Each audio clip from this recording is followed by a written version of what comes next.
Major phone carriers make you sign contracts with rigid data plans to trap you into a kind of forced phonogamy.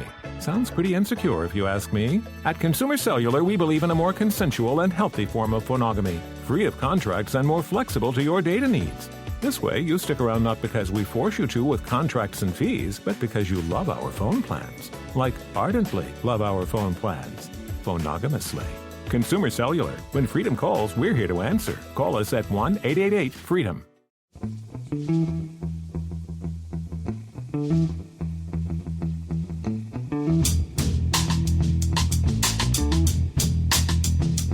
Hello and welcome to The Price of Football, the show that looks at the money behind the beautiful game with me, Kevin Day, and Liverpool University's Kieran Maguire. Now, for those of you who weren't listening right at the end of our last pod, you'll be surprised to know that this is not the normal news pod. This is a questions pod because we're having a very brief Price of Football summer break. Yes, as you are rightly saying to yourself, in the middle of the last weeks of the transfer window. Yes, because that's the sort of people we are. So we're recording this on the 19th of August. If any huge news story happens, if the Glazers have sold Man United to producer Guy, we will cover that as soon as we're back. But just for the next two pods, we are pre-recording for Questions Pod because we didn't want to leave you with blank air. We're not those sort of people, are we, Kieran? No. And we've also got 1,300 questions unanswered, so it gives us an opportunity to reduce producers' Guy's piles. That's why Viz pays you the big money. That's right. The idea of reducing producer Guy's piles. Yeah, and it also occurs to me, the last couple of normal questions pods we've done, and again, this is what you get on this pod, new listeners. We do tend to talk out loud when perhaps we should be keeping these thoughts inside. I did wonder why there are slightly fewer questions than normal, but obviously he was stockpiling for the summer break. So here we are. And our first question comes from Alexander Walton. Now, Alexander says that on a recent pod, Kieran mentioned that very few teams in the National League are part-time. My club, this is why we need a summer break, Kieran, so I can learn to pronounce simple words properly. My club, Altrincham, is one of those. Can you tell me how we are surviving in the higher league? Are we punching way above our weight? And are there any benefits to staying part-time? Now, that's an interesting one. The end of that question in particular, Kieran, any benefits to staying part-time, is very interesting because when we had the owner of Grimsby Town on recently, he said in no way could a club survive and thrive as a part-time team in the National League.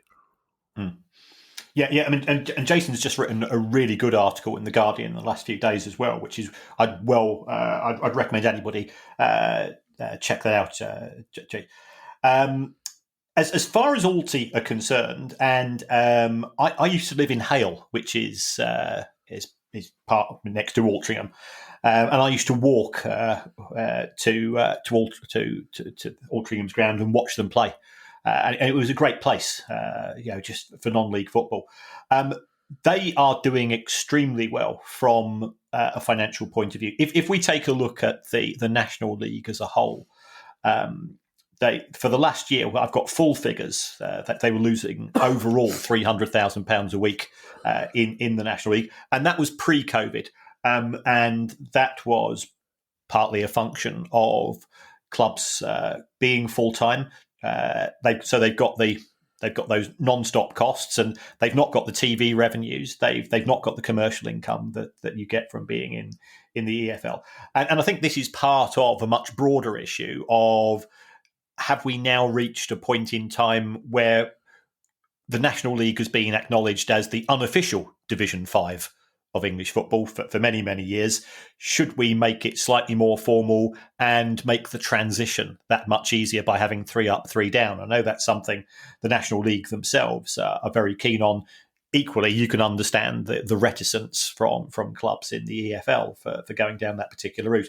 But when it comes to Altrincham, they're profitable. They make money in the National League. Their most recent accounts showed that they made around about £70,000 for the year. And this is one of the benefits of being part-time, in that you're not having to pay out those significant wages. Yet the top players in the National League will be on £4 or £5 a week, which is £250,000 for somebody that's playing in the fifth tier of football. You will not see that anywhere else in European football. I think it is testament to the nature of the pyramid that we do have here. So that's the advantage. The downside is that if you're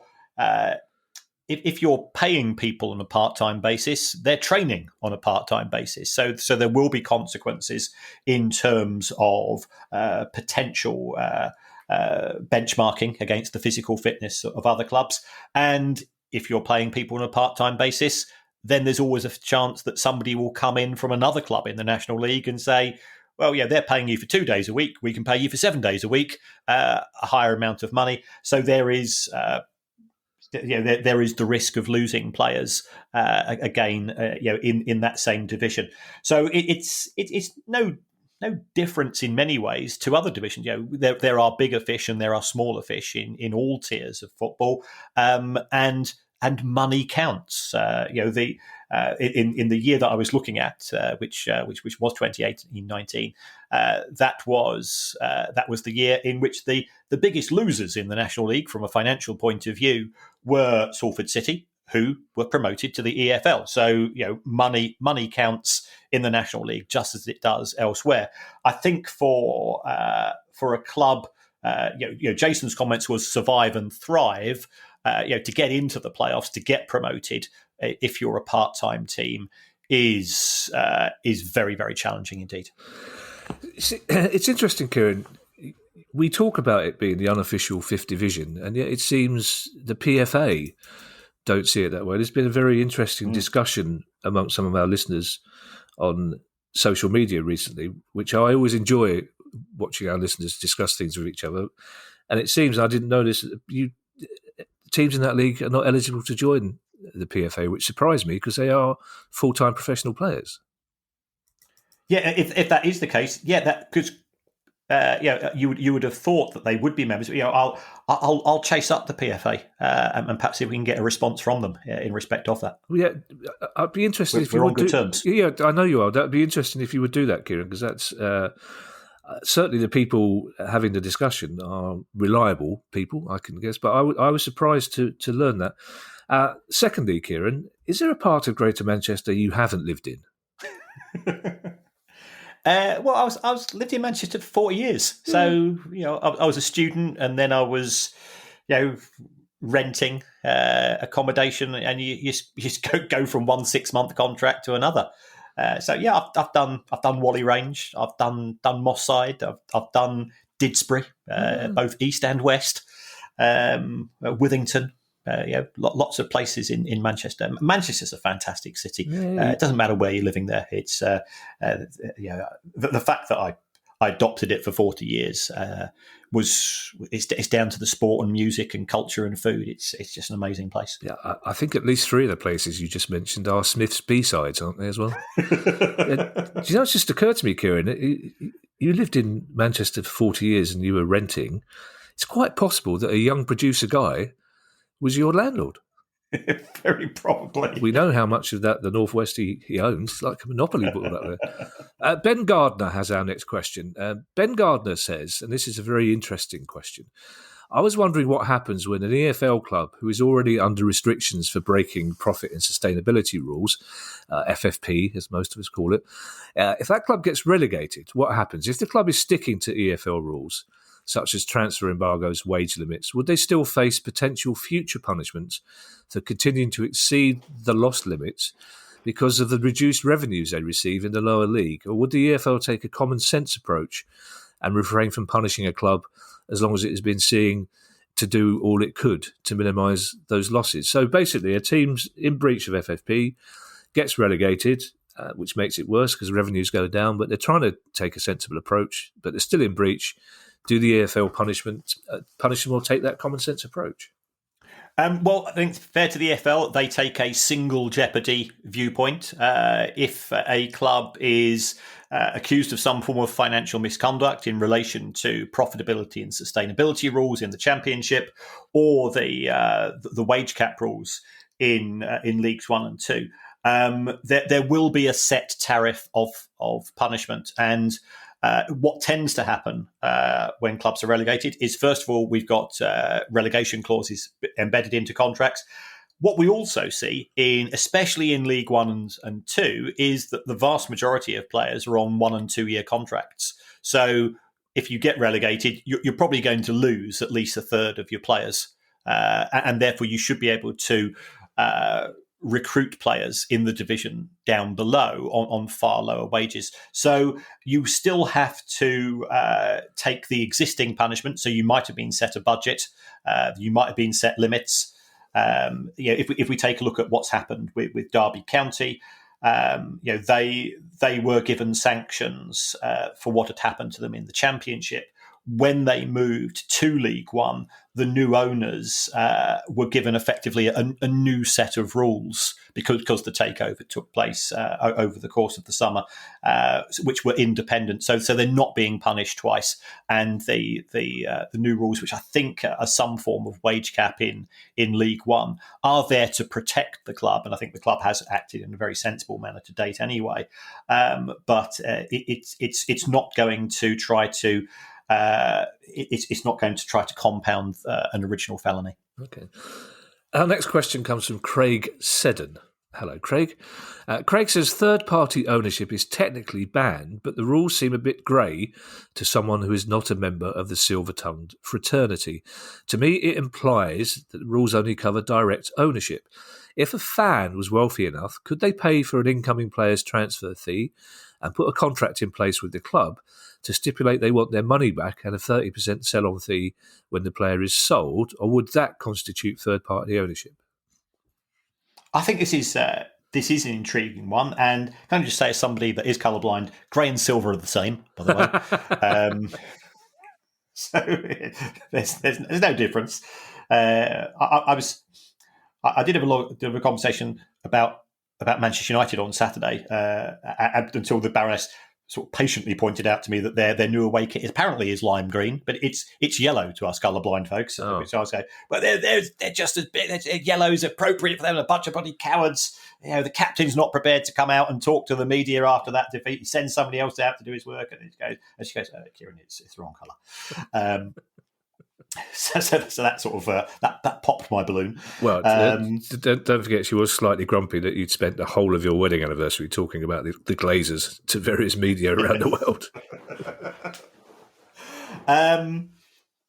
So with regards to this, I think there is probably a way. I think as Craig is sort of trying to put together of some type of system.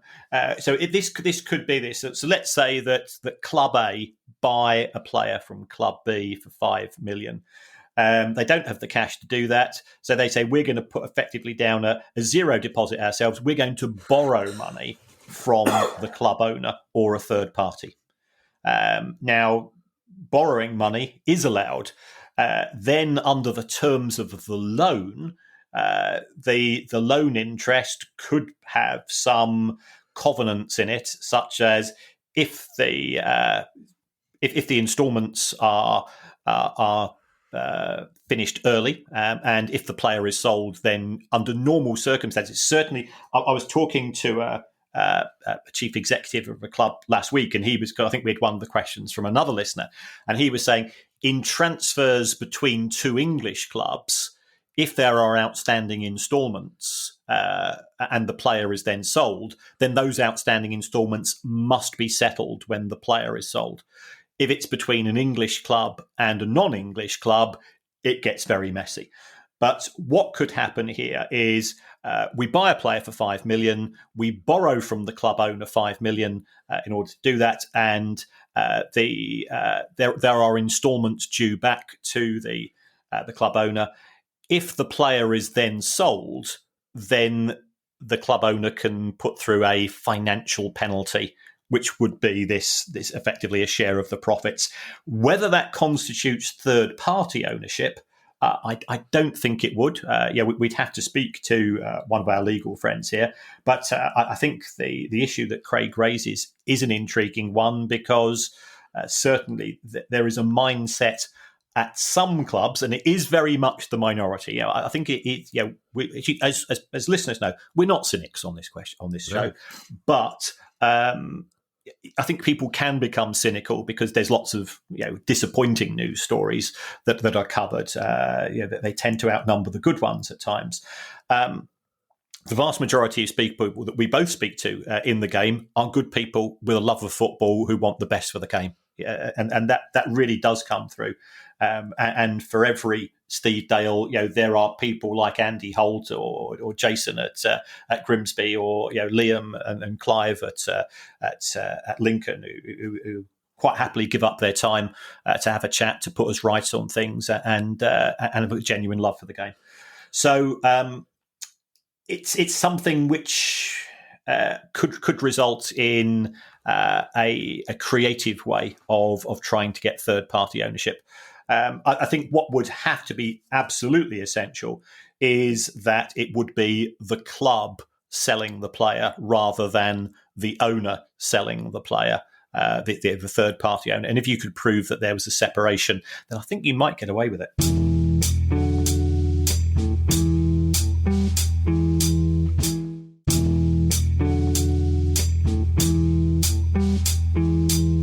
James Lowry describes a situation that most football fans will recognise. As James says, a group of friends and I, who all support different teams, often debate the merits or otherwise of supporting your local club, which makes me suspect that one of the people in James's group of friends who all support different teams is a Man United fan. Basically, I don't know where he's writing from, but normally when you have a debate about whether or not you support your local club, it's because one of you doesn't, basically, and he gets shouted at and called a glory hunter, and then he shows us all his medals. Is it possible at all to quantify? Talking of medals, actually, I just feel really sorry now for colourblind athletes who excited about their silver medal, just go, "Oh, give me a grey medal." That's not right. Gold and bronze are identical, by the way, so it doesn't matter which one you get; they're the same. There's a IOC scam that we've missed out on. Yes.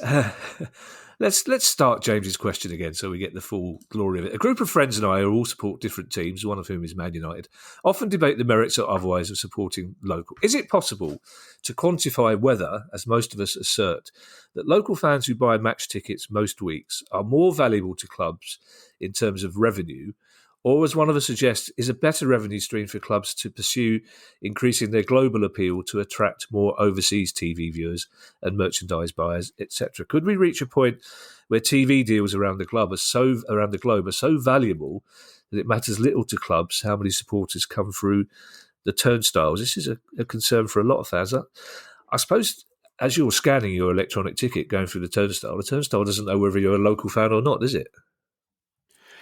Well, it might do, because the club has so much data on you. Because remember, when you bought your season ticket, you would have bought that using your credit card, and on your credit card has got your address. So therefore... Kieran, I'll stop you there. How long have we been doing this? How many times have we discussed that I'm not allowed to have my credit card? My credit card is in Ali's purse for various reasons. I have to pay for my season ticket off my debit card after I've earned enough money to pay for it. Right. But I assume my debit card has just as many details on it as my credit card. Yes. So, and I think this is one of the ways which clubs might consider, going forwards here. They do have a lot of data, and there's no reason why, if people might be asked innocent-looking questions like, what's your favourite player or what's your favourite food, and you're sort of filling these things in on sort of club questionnaires, and then you start getting pinged during the match. If your favourite player is, if you're a Palace fan, it could be Wilfried Zaha or whoever it's going to be. They might say, well, he's just scored a goal. We're going to offer 10% off all merchandise linked with that player in the club shop for 30 minutes after the close of play. The clubs are starting to use these data in increasingly intriguing ways. But when it comes to TV revenues, overall, as far as the Premier League is concerned, it generates £14 out of every 100 comes from ticket sales. So it's not significant. And that it can be as low. If we take a look at Bournemouth, Bournemouth make £3.60 from ticket sales out of every £100 they generate in the Premier League. So it's not huge as a proportion, but in terms of absolute numbers, it can be significant. So Manchester United, Arsenal in years in which they qualify for the Champions League, and Spurs, who I anticipate this season, if they have a half decent Champions League run, I think that Spurs could become the first club to have higher match day revenues than Manchester United, which is a hell of an achievement, from where they've come from. So, and we'll be talking here, up to £120 million a year. So the numbers are significant. Now, we've also said that we've got clubs using that as part of their strategy. Liverpool could sell 50,000 season tickets at Anfield to people within a pretty narrow radius or short radius from Anfield itself. Why do they choose to only sell 27,000 season tickets a year? It's because the global supporters are more valuable because A, you sell matchday tickets at higher prices. B, they're more likely to spend a fortune in the club shop in the megastore. And C, they're more likely to spend money on catering and buy a program and so on. So there's lots of reasons, but you've got to have that global fan base itself. Liverpool do have it. No disrespect to Middlesbrough don't. So therefore, Middlesbrough will be quite happy to sell season tickets to local fans because they get guaranteed money. And they're if it's a Tuesday night match and they're at home to Reading, there aren't necessarily going to be that many walk-ups. So it does very much vary from club to club. And I think you'd have to look at it on that basis rather than on a global basis. Matthew Robinson asked this question. Earlier this year, you discussed the deal that took Dele Alli to Everton from Spurs and revealed that Everton wouldn't have to pay a penny until he'd made 20 appearances for them. My question is, why would Spurs agree to this? What happens if he doesn't play that amount of games, for example, if they sell him, or he has a career-ending injury? Surely Spurs wouldn't risk losing money just to help a Premier League rival, or have I misunderstood? Now, Kieran, we are pre-recording this, so we've recorded this on the 19th of August, but just a couple of days ago came news that Everton were looking to offload Dele Alli on loan elsewhere. So it's a very pertinent question, isn't it? It is. I think if we take a look at this from the perspective of Spurs, Dele Alli, if he stayed at Spurs, wasn't going to be starting in the 11. I think it's questionable whether he was going to be coming off the bench as well. And he had signed a very lucrative contract a few years ago. So therefore, he was costing them somewhere in the region of probably £6 to £7 million a year. He was an established England international only a few years ago. Good player. Something isn't quite working out for the young man. And remember, he is still a young man. Yeah. So therefore, what Spurs have done is that, because I think it is accepted within football that he's not quite performing at his maximum. And if you take a look at the comments which have come from Frank Lampard, there's two elements to football. There's ability and there's effort. Yeah. And I think he appears to be more he's got more of one than the other at present. And that's not a criticism. We don't know his personal circumstances. So from Spurs' point of view, he wasn't going to be playing. Nobody else was willing to take a risk on saying, we will buy him from you for 5 million, 10 million, 20 million, because they weren't certain whether he was going to play. So there was clearly a lot of uncertainty from the buying club's point of view. So therefore, Spurs have effectively given him a free transfer plus some add-ons. So from their point of view, they've saved his wages. If they got it wrong and he goes on to be successful at Everton, they will at least recoup some of the money from the sale of the player. If, however, they've sold him, and the reservations that Spurs have turn out to be more universal, and for whatever reason, he's unable to perform at the highest level in the Premier League at present. There's no reason why he can't come in 2 years, be completely different. Then they would have shared in the rewards. So I think that's the approach which has been taken by Spurs, that they sold him the way that they did because nobody was willing to pay a definite fee. Our final question comes from Billy Lead. I don't know if it's meant to be Billy Leeds or whether producer Guy in his post-holiday stupor has left off the S, but at the moment it's Billy Lead. Billy Lead says, can you please explain the current state of Sunderland's ownership, and can Sunderland ever get back to the Premier League under the current ownership? Well, if we answer the second question first, that they can certainly get back to the Premier League.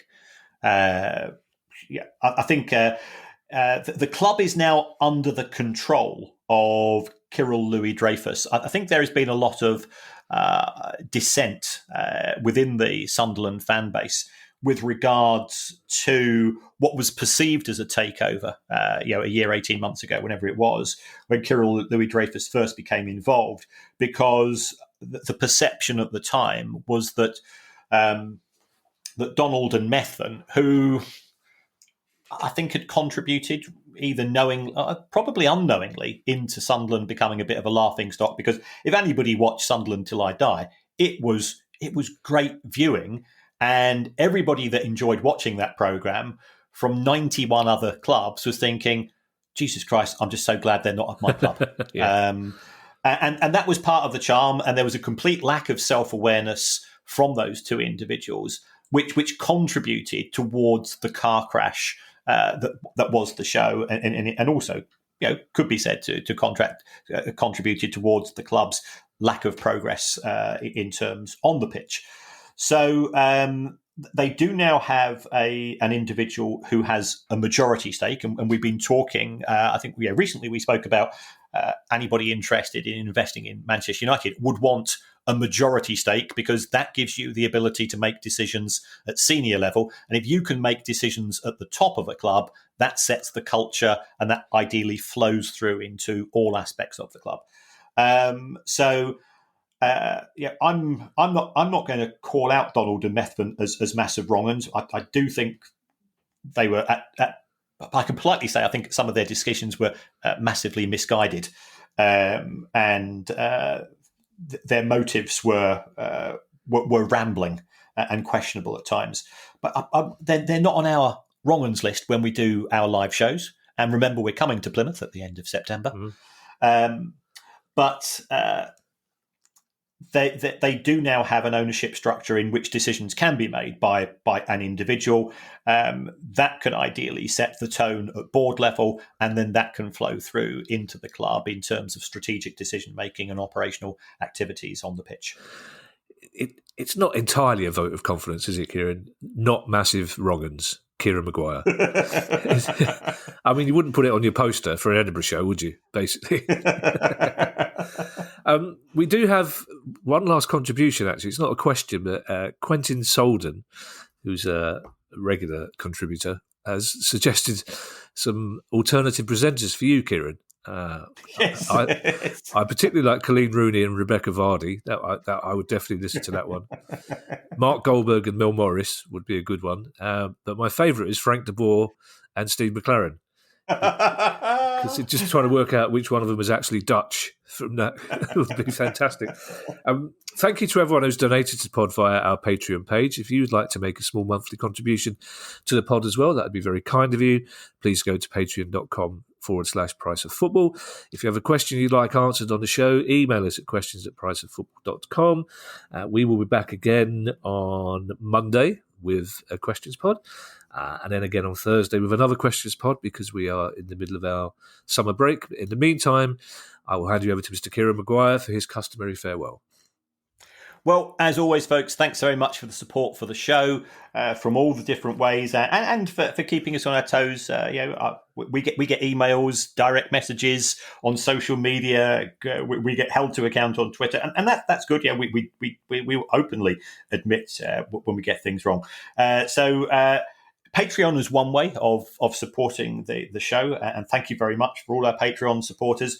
The other way of doing that is to go on to your social media app, your podcast app, and to give us a review. And it only takes 10, 20 seconds to give us a quick 5 stars if you think we're worth it. It does help us in the charts. It helps us with the algorithms. It helps us with our credibility in terms of booking guests and so on. It doesn't matter. You don't have to write anything, but if you do want to write anything, you can write whatever you want. You could even say you would rather have the show presented by Kate Winslet and Kevin Bloody Wilson. And we'd be more than happy to read that about the show. Yeah, our egos could cope with that. That would be a good one. Yeah, I'd like that one. Bye, everybody. Bye. The price of football.